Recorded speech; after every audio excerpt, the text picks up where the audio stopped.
Right, I'm back. Hello there, everybody, and welcome to part 4 of chapter 2 of the last Sherlock Holmes story. So yeah, no sooner had I read the signature than I knew where I had seen the writing before. It was identical to the letter and postcard sent by the murder of Eddowes and Stride. I looked up at Lestrade. It's another letter from the killer. The detective nodded. And you've come to consult Holmes, I continued, feeling rather ridiculous after many histrionics. Of course, but I fear I must disappoint you. He's not here. No, Doctor, I didn't come to see Mr. Holmes. I came to see you. To see me? But why? Lestrade produced a small card from his wallet. This was enclosed with the letter you have just read. I took the card from him and gasped. I couldn't have been more surprised if the thing had turned to a pigeon in my hand. Badly stained with blood, but still legible, it was one of my own calling cards. Lestrade was staring at me, expressionless. But it's one of my cards, I spluttered. Yes, sir. We were able to spot that, even without Mr. Holmes' assistance. The point that interests me is how one of your cards with all blood all over it came to be included with a letter within, as you yourself admitted, by the Whitechapel killer. I stared at the policeman in speechless confusion. I had not seen one of these cards for almost 2 years. I had them printed before my association with Holmes had made an independent social life both impossible and unnecessary. Fortunately, I was rescued from my embarrassment by the arrival of a constable bearing a message for the detective. Lestrade read it through and then glanced quickly at the man. Wait here, he ordered them. Then turning to me, would you have any objection to my taking a look in Mr. Holmes' room, Doctor? In Holmes' room? Whatever for? He passed the message and had just received. I read, you'll find what you need on the mantel in Holmes' room. Do not let Dr. Watson leave the premises.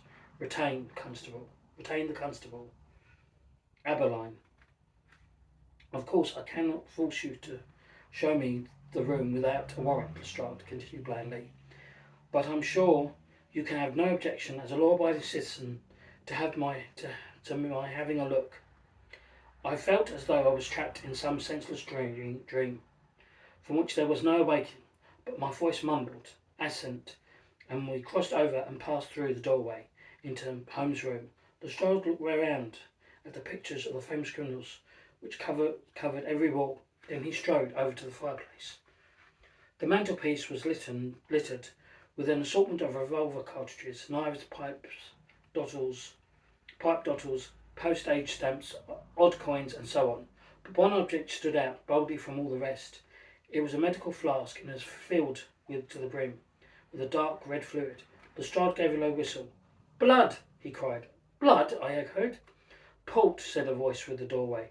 We whirled round to find ourselves under the assumed scrutiny of Sherlock Holmes. Don't be misled by the container, he went on. It's a Quinta Novel, 53, and should be quite drinkable. I decanted it myself just the other day.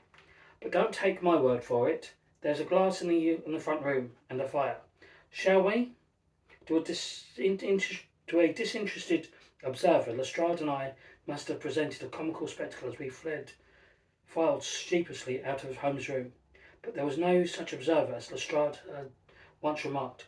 My constable, where is he? Holmes gave up a coat and a wig and a beard from the sofa. Here he is. You! Holmes bowed. The note you brought was counterfeit, and the letter in the killer's hand. Ditto, but the writing. Pooh! A poor imitation. The P's alone should have alerted you. And my card, I put in. Poor line. Purloined. But the blood. Bovine. Best quality calf's kidney. Obtainable by any good butchers. He handed us a glass of port. Lestrade threw his back as though it was medicine. So this is what you call helping the police, is it? Sending us running off in a wild goose chase when we are stretched to the breaking point, trying to catch a homicidal maniac.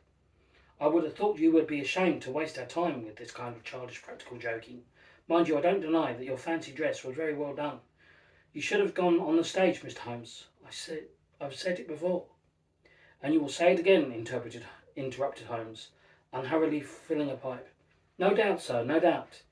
But the theatre is one thing, and a real life is another. If you weren't inaudible, I'd be calling for an encore. As it is, I have a good mind to arrest you for impersonating a police officer. But I wouldn't dream of you trying to impersonate a police officer, Lestrade. I leave that to you. No, simply, I wish to fetch you here, and this seemed like a good way as any. Besides, my little charade was in keeping with the whole tenor of this affair. Has it never struck you that there was a distinctly distinctly theoretical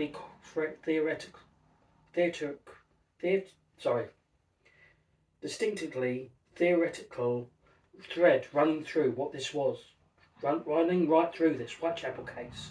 No? Well, no matter. Anyway, with the theatre, let us hear from the proponent of real life. What progress have you been making since we last met? Lestrade poured out a cheap cigar and set it alight.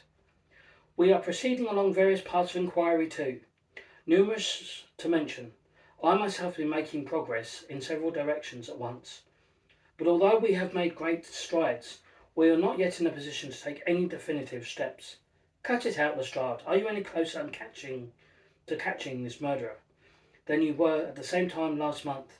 It is not as simple as you seem to think, Mr. Holmes. Rome wasn't... Have you made any progress in a month, Lestrade? Yes or no? We have managed to rule out some of the yes or no. Lestrade sucked hard on his cigar. No, but we are hopeful that. Of course, Lestrade, of course. Hope springs eternal. But I fear that the patience of the British public, although great, is not infinite. Although another pair of killings like the last, I imagine you may well be invested to consider the possibilities of career with the Northwest Mounted Police. The detective greeted this remark with a rueful expression, which suggested that the idea was not altogether new to him. There has been a certain amount of criticism. I cannot deny that. Every person in the land, from the humblest of Her Majesty's subjects up to and including herself, seems to feel they could do a better job of it than us. The fact is, Mr. Holmes, we are being made the whipping boys of this country's sins. They've let Sodom and Gomorrah flourish here in England, green and pleasant land. They've let Sodom and Gomorrah flourish here in England's green and pleasant land, and they've looked the other way. Now this happens, and they take it out on us. Aha! Cried Holmes. I always thought I could detect traces of non-conformist upbringing in your character, Lestrade. But you must be careful, you know. Persons who go around muttering about Whitechapel being the cities of the plain, and its inhabitants, the cursed of the Lord, are very likely these days to find themselves the objects of suspicion. What was it he said? I'm down on whores and I shan't quit ripping them till I get buckled. Lestrade exhaled a cloud of rancid smoke. I'm not down on whores, Mr. Holmes. They're the commodity like any other, but there's no doubt that the killing can only work as he does, because such commerce and worse is in fact a life in Whitechapel. The whole district is a criminal's paradise. No one knows anything, no one cares to know anything, and no one will tell us if they did. It's a point of honour with them to score off the police. The idea of sport is to get drunk and knock down a constable. So how are we supposed to go to work?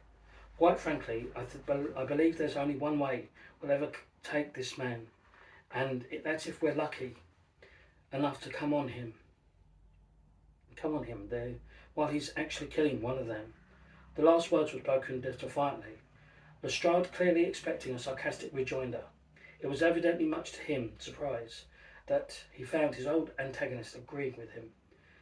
That is the first sensible thing I've heard any policeman say since the murder started. After all this eye-washing about, following up leads and investigating clues and rounding up suspects and developing theories, It is really very refreshing to hear someone adopt a realistic attitude at long last.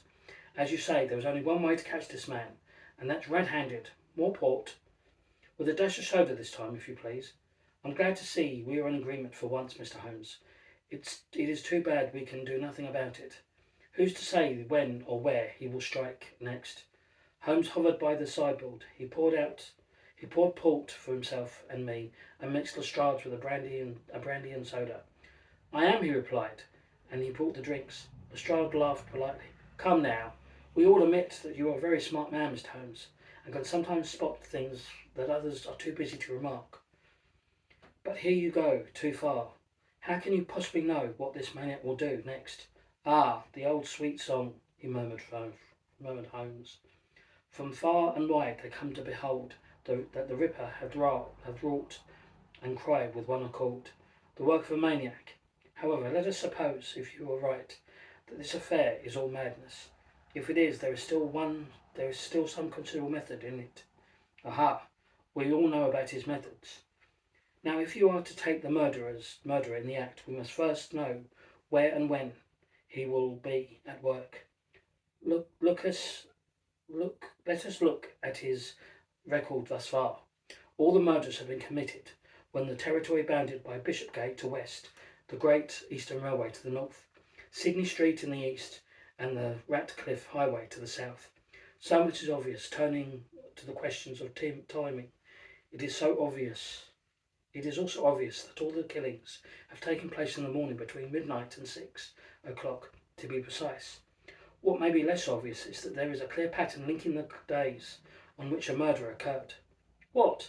The first death was on the 7th of August, Holmes continued eagerly, and on the 31st of the same month, Nicholas was killed. Chapman died on the 8th of September, 4 weeks after Tabram, and 1 week after Nichols. Thus, at that time, the sequence ran: a murder, then 3 weeks lull, then another murder, but Stride and Eddowes were killed on the last day of September, which is to say 3 weeks after Chapman. With that, the sequence repeats itself, enabling us to identify it as simple alteration of 1 and 3 week periods, with a murderer at the end of each. The Strider pulled out a pocket calendar, over which he bent in concentration. At length he looked up with a triumphant expression. Ha! Your sequence no sooner gets started than it breaks down. It appears to have escaped you, Mr. Sherlock Holmes. There was no murder this week following the double killing. How does that fit into your fine theory? Holmes smiled like a conjurer, whose bluff had elicited the correct response from the crowd. It fits perfectly, my dear Lestrade. You have no doubt heard of the expression that proves the rule. I admit that the absence of any attack on the 7th of October at first surprised me, but instead of rejecting the pattern which has begun to evolve, I remind myself of the basic principle of our trade, that any single fact which apparently continues a long chain of reasoning will inevitably prove capable of some other interpretation. The lack of any murder that week was no accident, but a necessary consequence of the pattern itself. Indeed, it would have been inexplicable if a killing had occurred. Lestrade shook his head wearily. This is all Greek to me. It is. Let's see if I can provide you with a crib. The question is what happened. The question is what happened to the victim of the 7th of October. The answer is simply that she has already been murdered on the 30th of September. The double murder, I exclaimed. Precisely. 2 for the price of 1. But Jack the Ripper is not a man to leave his books unbalanced. So to make up for his overindulgence this bloody Sunday, he abstained the following week. Now then, do you still think he is a maniac, whose deeds are mere random impulses? And there we shall leave part 4. Part 5 is coming up next. I shall see you in a moment.